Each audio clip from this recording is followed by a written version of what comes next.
El segon dia de rodatge va deixar de moure's. Em van dir que la furgo no va. L'objectiu era que mai entenguessis que el personatge està vivint allà, que allò té algun element romàntic d'alguna forma, sinó que és un element, és una situació complicada que ell hi viu per obligació i al final està més sobrevivint que vivint pròpiament. No? De fet, teníem com un codi amb la directora de fotografia que no volíem que es veiés gaire el cel, que sentíem que si es mostrava el cel el personatge respiraria i allò volíem evitar-ho, que gairebé tingués sempre la sensació que està entre parets, entre molt arran de terra. No? Tot el que tenia a veure amb el personatge protagonista estava com anclat en el temps i tota la resta de localitzacions que tenien a veure amb altres personatges havien avançat. Jo sempre havia somiat que tindríem dos furgos, una que seria la que rodaríem pels carrers de Barcelona i l'altra que partiríem per la meitat, l'obriríem, rodaríem per on volguéssim, vam només tenir una. La gràcia era que estàvem a dins de la furgo amb càmera,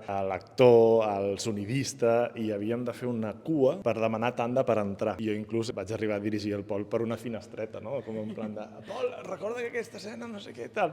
Li tinc molt carinyo a la furgo, tot i que va ser molt complicat de rodar, però clar, és que també és protagonista de la pel·li. El segon dia de rodatge va deixar de moure's. O sigui, el segon dia de rodatge em van dir que la furgo no va. I jo vaig dir, home, un moment, la pel·li es diu La Furgo, com si no va la furgo tenim un problema. I veure com aquella furgo que vam anar a buscar, la vam trobar a València i vestir-la i de cop que allò veus com cobra vida, va ser molt especial, perquè allò sí que dius, tenim la pel·li.